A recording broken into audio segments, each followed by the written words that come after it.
जय हिंद। तो समझते हैं एनआईए डीएलएड को T3 में वैलिड करने हेतु एक बार फिर से पुराने इतिहास को दोहराया जाएगा।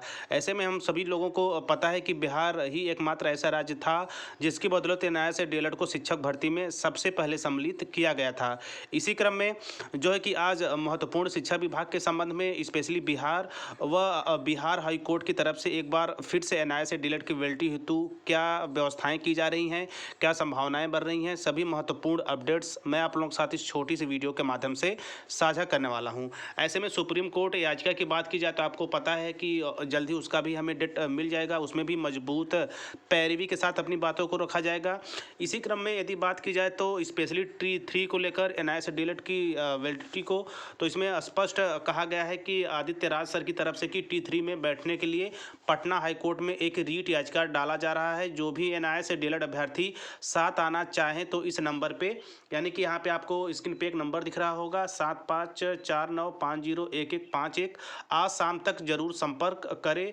डॉक्यूमेंट रिक्वायरमेंट के अंतर्गत यहाँ पे बात की गई है, जो है कि आपके मार्कशीट की बात की गई है, एनआईए डीएलएड मार्कशीट की बात की गई है, यानी आपके मैट्रिक सर्टिफिकेट की बात की गई है, आधार कार्ड की बात की गई, इसके साथ साथ आपका उसमें सिग्नेचर हो। तो यहाँ पे जो स्क्रीन पे आपको नंबर दिख रहा होगा, इसका आप स्क्रीनशॉट अपने पास रख सकते हैं। तो सबसे पहले आपको इस पे फ़ोन करके सभी बातों को या सभी बातों के संबंध में फ़ोन करके व्यक्तिगत रूप से बात करके अस्वस्थ हो जाने के बाद ही आपको आगे बढ़ना है। इसी क्रम में बिहार हाई कोर्ट में एक और याचिका डाली जाएगी स्पेशली T3 को मद्देनज़र, यानी कि T3 में एनआईए अभ्यर्थी भी आवेदन कर पाएँ।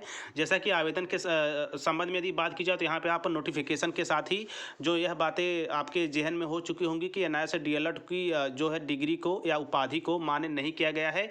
इसके वरन ये भी कहा जा रहा है कि इस केस की बदौलत हमें घबराने की आवश्यकता नहीं है और जल्द ही शिक्षा विभाग इस अपने जो है नोटिस को या अपने इस वक्तव्य को जल्द ही चेंज करने वाला है। बस अपने साथ देने वालों की कमी है। तो यहाँ पे आप देख ही रहोगे कि 7/12/2023 को एनआईए डीएलएड के 18 महीने की उपाधि को इन्होंने अमान्य कर दिया था, जिसके मद्देनज़र एक बार फिर से बिहार हाई कोर्ट में जो है कि याचिका डालने की तैयारी चल रही है। इसी क्रम में मोबाइल नंबर फिर एक बार मैं कहूँगा कि आप व्यक्तिगत रूप से इस पर जानकारी लेके चर्चा पर चर्चा और अस्वस्थ हो जाने के बाद ही आगे आप यहाँ पे सहयोग दें या फिर पिटीशन भर सकते हैं। डॉक्यूमेंट जो थे वो मैंने आप लोगों को साझा कर दिया।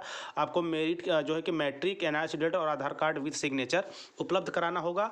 तो इन सभी के क्रम में सबसे महत्वपूर्ण ये मोबाइल नंबर है, इस पर आप जो है कॉन्टेक्ट करके सर से बिल्कुल अस्वस्थ हो सकते हैं। बाकी यदि आप बिहार से भी हैं तो भी आप यहाँ से जुड़ सकते हैं, अन्य राज्य के भी प्रशिक्षु हैं तो इस फ़ोन नंबर के माध्यम से सर से जुड़ सकते हैं, जिनका प्रयास ये है कि जो है कि बिहार हाई कोर्ट में एक याचिका डाली जाएगी। चूँकि Bihar high court NIA DElEd को लेकर प्रारंभ से ही काफ़ी जो है पॉजिटिव रहा है और बेहतर जो है जजमेंट दिया है। हालांकि बिहार हाई कोर्ट का जजमेंट अभी भी एनआईए डीएलएड के ऑफिशियल साइट पर आप देख सकते हैं, लेकिन कुछ जो है कि सुप्रीम कोर्ट के जजमेंट के अनुसार अब हर एक जगह शिक्षक भर्ती को लेकर एनआईए डीएलएड को आउट किया जा रहा है, जिसकी हर एक बातों से आप भली भांति जो है कि जो है आपके जहन में होगा।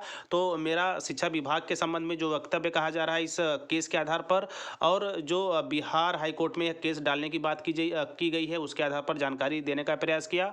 और यहाँ पे जो मोबाइल नंबर सबसे महत्वपूर्ण है, इस पर आपको अस्वस्थ होना है, क्या है, कैसे है, क्या क्या बातें हैं, पिटीशन किस तरह बन सकते हैं और जो है कि किस तरह और चीज़ों को इसमें जो है सम्मिलित आप मान्यता के संबंध में कर सकते हैं, सारी चीज़ें आप फ़ोन करके जानकारी ले सकते हैं। मेरा उद्देश्य एक ही था कि वर्तमान में एनआईए डीएलएड को लेकर जो चीज़ें बिल्कुल ठीक सटीक चल रही हैं उन जानकारियों को आप लोगों तक पहुंचाया जाए, ताकि आप चीज़ों को खुद से जो है छानबीन करें, इसके उपरांत एक महत्वपूर्ण फैसला लें।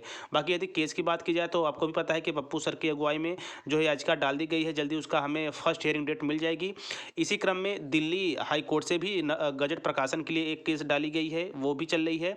और हमारे इलाहाबाद गजट प्रकाशन के लिए उत्तर प्रदेश से भी फर्स्ट हियरिंग हो चुकी है। बेंच वगैरह की थोड़ी समस्या होने की वजह से, या यूँ कह सकते हैं कि सपोर्ट की कमी होने की वजह से ठीक बेंच अभी तक नहीं मिल पाई, इसलिए सुनवाई में थोड़ी सी देरी है। लेकिन जैसे ही सब कुछ व्यवस्थाएं ठीक होती हैं, एक बेहतर बेंच के साथ इलाहाबाद उत्तर प्रदेश हाई कोर्ट के द्वारा भी गजट प्रकाशन पर महत्वपूर्ण सुनवाई चलेगी।